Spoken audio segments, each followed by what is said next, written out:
swear.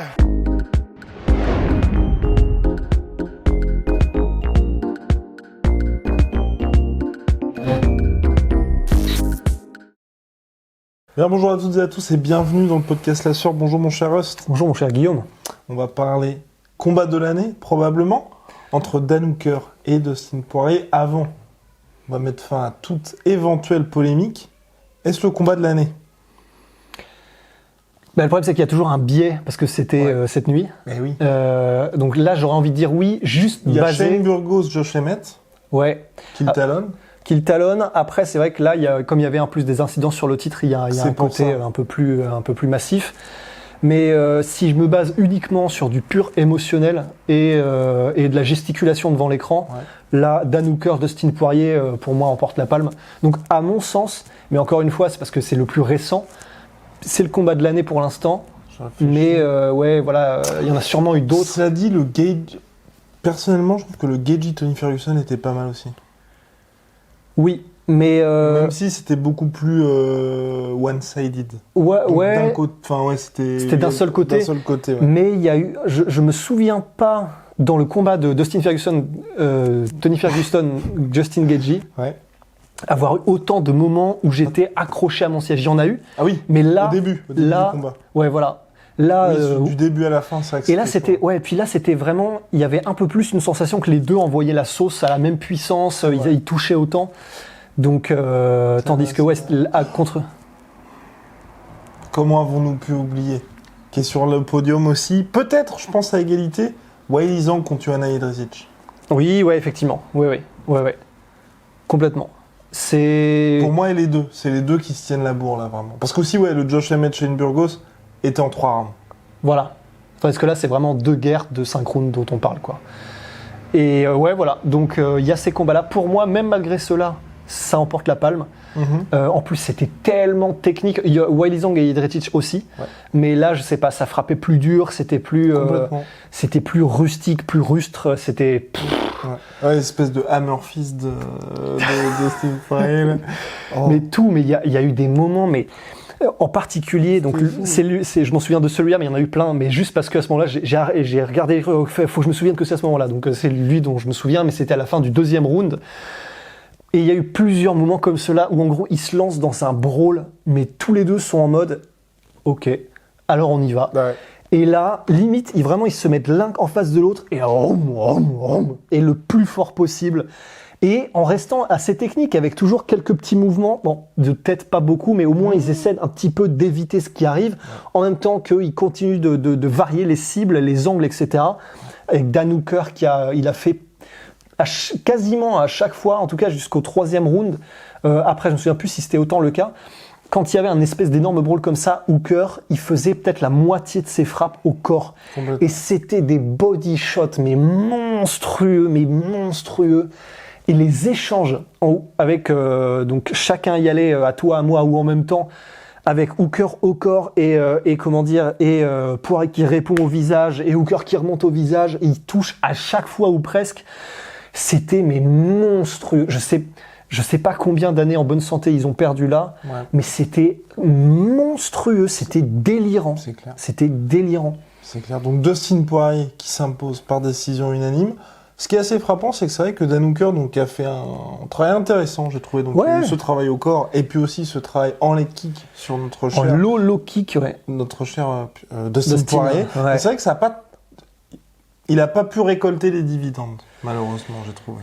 Ou alors Dustin, comme à son habitude, a très bien caché le jeu, parce que on a vu au milieu du combat les effets qu'avaient les low kicks. Alors en plus, c'est vraiment stylé parce que on a vu une c'est pas vraiment une résurgence. Bon, ça a toujours été connu, mais disons de plus en plus de low kick, de calf kick, mais sur l'extérieur. Ça a commencé à marcher de ouf. Et là, Dan Hooker, et au début, je vous cache pas, j'en ai pas vu beaucoup. Et quand il commençait envoyer des low kicks avec donc cette partie-là de son tibia. Je sais pas si vous avez vu, en gros, le bas du tibia contre ce qu'il cherchait à taper, c'était du coup le mollet intérieur de Dustin Poirier. Mais au début, je me suis dit, mais putain, mais il va faire un tibia à chaque fois. Et en plus, contre la partie la plus dure du tibia de Dustin. Et en fait, non. Visiblement, bon, je suis sûr qu'il y a eu des tibia quand même, mais visiblement, quand même, le mollet a pris parce que assez rapidement, Dustin Poirier a essayé de les éviter ou en tout cas d'accompagner un peu le mouvement. Et en fait, c'était surtout du coup pour déséquilibrer. Effectivement, c'est une espèce de petite balayette, quoi. Et il a tellement bien joué sur ses. Il a capitalisé parfaitement Hooker, en fait. Il est tellement technique, en fait. Et donc, il balayait et il revenait soit avec des uppercuts, il allumait en anglaise après avoir déclenché le déséquilibre. C'était vraiment magnifique. Et de toute façon, Hooker, là, il était magnifique. Il y a seulement en défense en anglaise où, franchement, là, par contre, il y a, comme tu disais, en fait, il y a pas de mouvement de tête, quoi, quasiment. Et du coup, les deux ont pas. Enfin, c'est dur ce que je veux dire. J'ai pas eu l'impression, grosso modo, qu'il y a eu de véritables progrès. Moi, je m'attendais vraiment à voir un Dustin Poirier 2.0, même si c'est vrai, on est dans des conditions particulières. Il revenait de blessure. Et Dan Hooker, qui, pour moi, on va dire, le combat face à Paul Felder, j'en parle souvent à Rust, j'adore Paul Felder, mais le problème c'est comme il manque de volume, on le verra jamais face au top. Et depuis cette défaite face à Edson Barboza, tu vois, j'ai envie de voir des choses un petit peu différentes chez lui. Et là, ni pour l'un ni pour l'autre, on savait qu'on allait avoir un super combat, mais j'ai pas vu des choses qui me font pour me dire là, ok, Dustin Poirier, là maintenant il peut vraiment entamer un nouveau run vers la ceinture. C'est vrai que Dustin Poirier, j'ai pas non plus vu de choses nouvelles entre guillemets. Donc le fait qu'il était ultra dur au mal et qu'il peut dire synchrone, ça de toute façon, voilà, ça on le sait. Donc les Gaethje, les Eddie Alvarez, donc maintenant Dan Hooker, Max Holloway. Donc ça c'est même plus une question. Il a un mental. Là c'est du 0,0001% de la planète.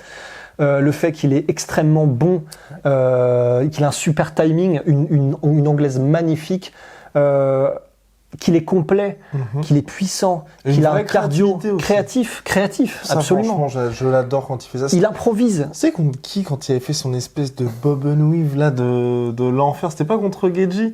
En gros, c'était au 3e round. En gros, il le met dans le vent 2-3 fois et puis tu sais, il termine pas.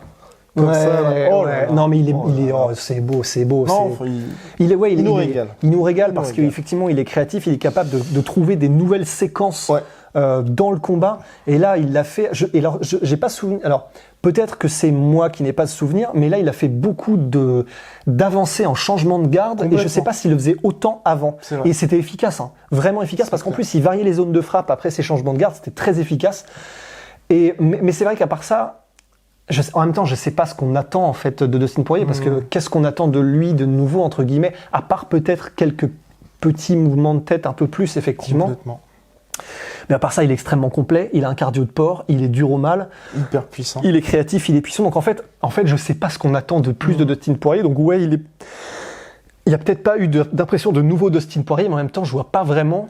Bon, on peut toujours améliorer, mais je vois pas ce qui pourrait apporter d'énormes de nouveau en fait. Oui, non, c'est ça la question que je me pose. Moi, c'était peut-être ce côté justement sur tout le travail au début du combat de Dan Hooker justement sur les kicks. Moi, je me disais, comme il y avait déjà eu Max Holloway et puis aussi un petit peu avant surtout Justin Gaethje qui avait fait ça, tu vois, de justement à chaque fois, quand t'as traversé des guerres, tu te sers de ça pour éviter de retraverser à nouveau ces espèces de périodes-là. Et là, contre en soi, je pense que vous en étiez quasi persuadé. Enfin, il était favori, Dustin Poirier, et là, c'est pas une surprise qui s'impose. Mais moi, je m'attendais pas à ce qu'il soit autant quand même poussé dans ses retranchements pour pouvoir s'imposer.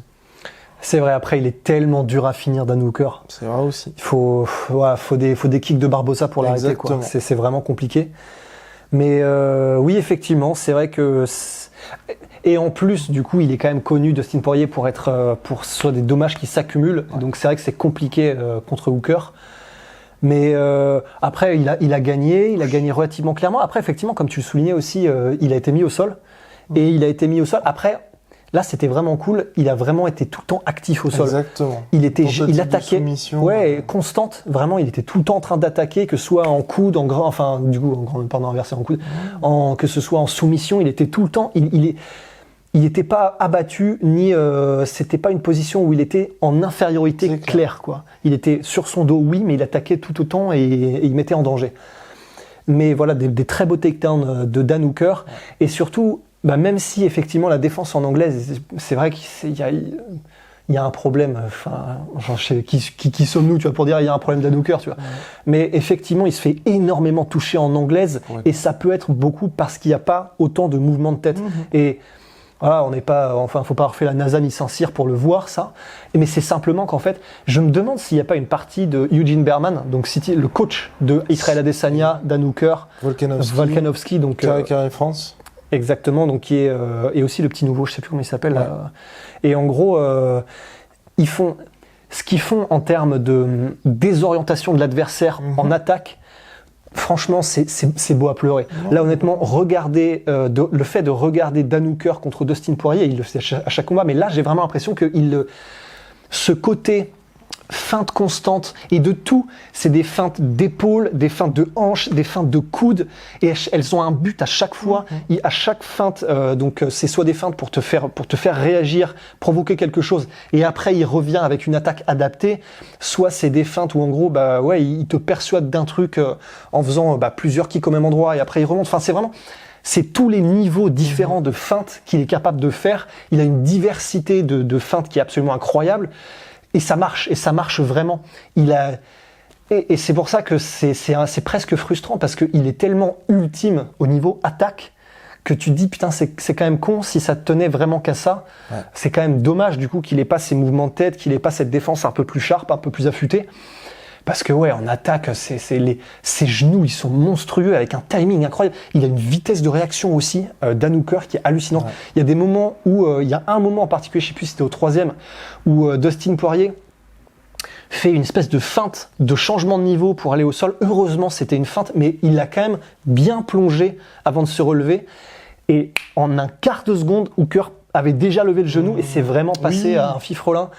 Et franchement, donc voilà, honnêtement, en termes d'attaque, on n'est jamais parfait, mais il est tellement ultime, Dan Hooker. Il est somptueux. Les kicks, les genoux, les low kicks, les tips, les front kicks, les crochets, les directs, il a tout. Les coudes.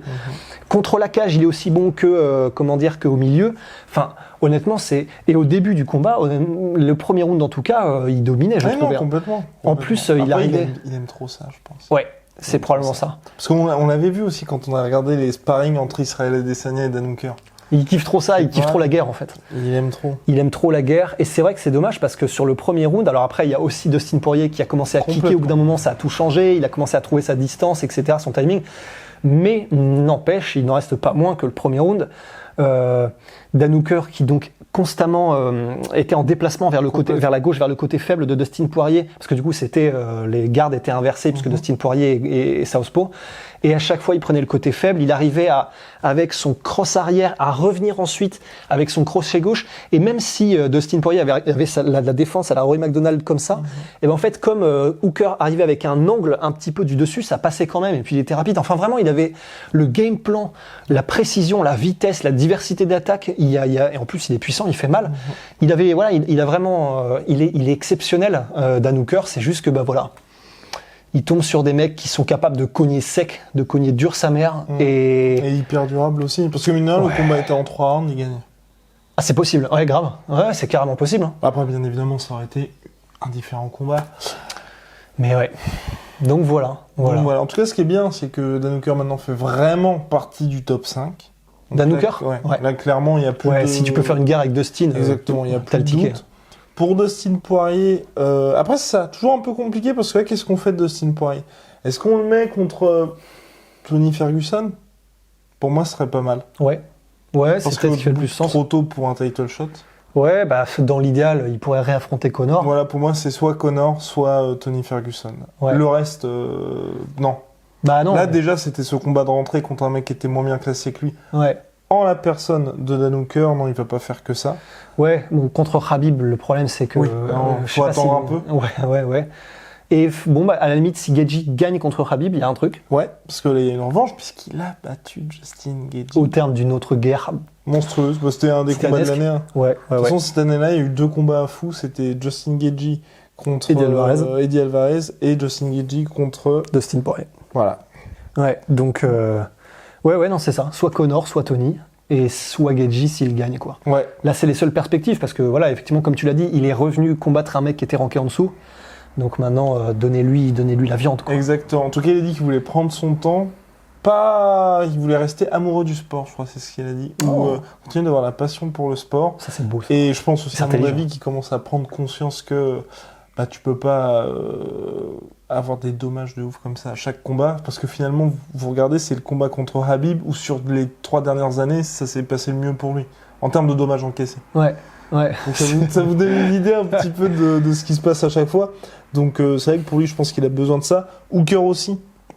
J'espère qu'il va vraiment prendre le temps de se poser avant de pouvoir revenir et surtout qu'il va faire des ajustements parce que le problème, moi ce qui me fait vraiment peur, c'est que le style qu'il a, notamment les contres mais de fou furieux qu'il s'est pris, ça fonctionne jusqu'à ce que le corps dise stop. Et le problème, c'est en fait, j'ai très peur qu'on ait une espèce de situation à la Junior Dos Santos pour Dan Hooker où tout le monde le voit au bout d'un moment en fait le problème et sauf qu'il n'y a pas d'ajustement. C'est ça. Et voilà, Junior Dos Santos maintenant, tu sais que si tu le presses contre la cage, il défendra pas vraiment, il va rester menton en l'air et tu peux l'avoir à ce moment-là. Dan Hooker, ce sera, au bout d'un moment en fait, quand tu as compris ses déplacements, comme il n'y a pas de mouvement de tête, tu peux le choper et en contre aussi effectivement. Donc s'il n'y a pas d'ajustement, j'ai très peur que ça devienne un très très bon. Ouais, c'est ça en fait, un Junior Dos Santos, c'est-à-dire très très bon, il peut mettre KO des gars et donc rester dans la course. Sauf que contre les gros et les tauliers, ce sera toujours un problème, quoi. Exactement. Donc non, mais en tout cas, bon, ce qui est bien, c'est que c'est un combat où pour les deux, superbe combat, bonus du fight de la soirée, très probablement combat de l'année, on verra ce que la suite de 2020 nous réserve. Mais en tout cas, il n'y a aucun des deux là qui a perdu au niveau de sa cote de popularité. Population. Donc très bonne nouvelle, mon cher Russ. Absolument. Big shout out to MyProtein. Moins 40% avec le code LASUEUR. Voilà. À la prochaine. À la prochaine. Swear.